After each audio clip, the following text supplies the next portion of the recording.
Little Big Planet 2 is Media Molecule's sequel to the 2009 Little Big Planet, the game that brought creative platforming to the masses with its creative platform editor and Sackboy.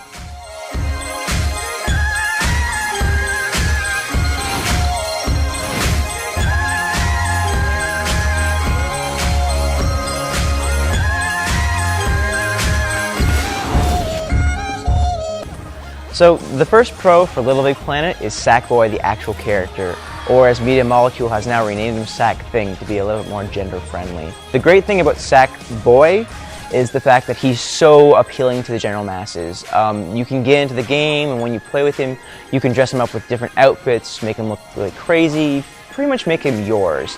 But at this point in time, he is also a great general audience appealer when it comes to just overall mascots. He's the Mario of Sony, if you will. I could see this character being used for many future franchises or even spin-offs. He's just that solid.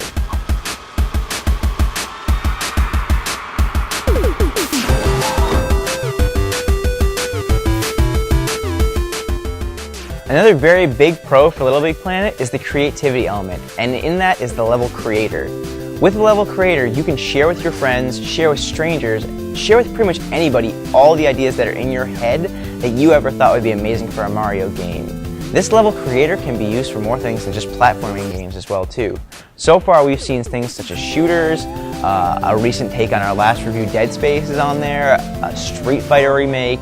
Pretty much anything that your brain can come up with, this game can do it. It's overall a little shaky, but it's what's in there.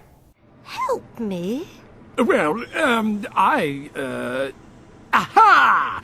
Sackthing is game for some larks, I'll wager. Your first Alliance mission. How about it, old chap?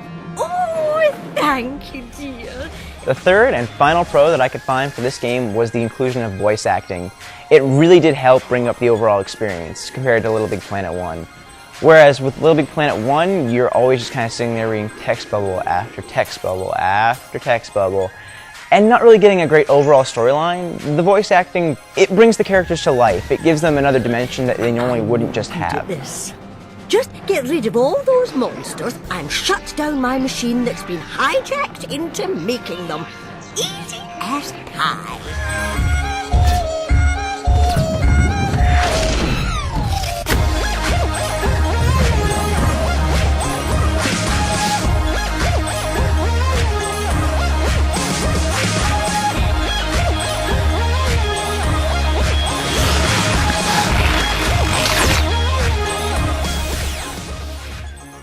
So, my first major con for this game, and one of the things that still drives me insane to this day that they didn't fix from Little Big Planet 1, is the floaty jumping physics.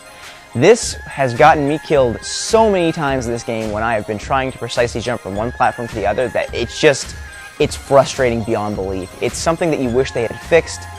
The reason that this jumping physics was still included in this game and not removed, primarily, is because Sony would like all users of Little Big Planet 1 to be able to come into Little Big Planet 2 with their levels and still experience them and have them work.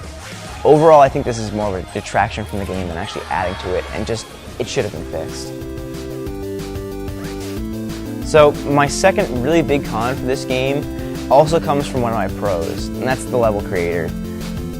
It does allow you to create your own levels, but when you're uploading these levels online, there's just so many of them that are terrible, like not even redeemable in any sort of fashion, because they've just been created by people who don't know what they're doing properly within the creator, and then say, hey, this idea was cool, let's put it out there. Now, while Little Big Planet 2 does have a stronger filter for this, you still get a whole ton of games that they don't work properly. One of my bad experiences personally was playing an Uncharted 2 level where somebody tried to recreate one of the actual levels inside Uncharted. I got stuck on walls, stuff didn't work, traps were broken to the point where you just couldn't get past them. Overall, it was just a really frustrating experience. I think that maybe through time this could get better, but as of right now, it doesn't help the game a whole lot.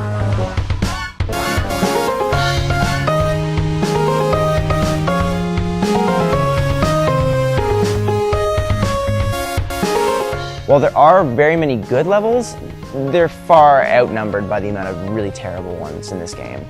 Another really bad thing about the level creator is that you can use it to pretty much gimp the system when it comes to you getting trophies of this game.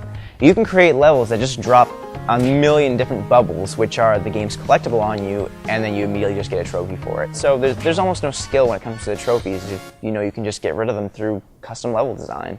Well, that's not fair. Now, my final con for this game is also one of my pros for this game, and that's the level creator. What? Yeah, that's right, I said it, the level creator. Now, the reason for this being said is because the tools inside that level creator are so atrociously painful to use on a controller right now. And while Sony has said that they're going to be patching in keyboard support in the future and possibility of move, there's nothing right now. You're sitting there trying to finesse small objects in the spot by using an analog stick. It's too much of a pain in the butt. I mean, it's partially responsible for that glutton of levels that I talked about earlier that's just terrible. And there's just nothing there. So if they did in the future add a keyboard into this, it would probably bring it up to a more playable and more enjoyable experience for people who wanted to create. But as of right now, it's just a hassle. It's not worth your time. So overall, even though this game is really cute and does open up the great possibility of having Sackboy or Sackthing as a great mascot for other Sony platforms in the future, the overall game experience is just so flawed and kind of not enjoyable when you're playing it, at least to this reviewer, that it's not worth your time or money. Maybe if you're a PlayStation 3 only owner and have never experienced a better platformer such as Mario, Donkey Kong, Kirby, and the list goes on and on of anything by Nintendo, then yeah, you can kind of forgive it and maybe go for a rental period, or even if you're crazy, buy it. But overall, this reviewer is going to have to give it a big old thumbs down.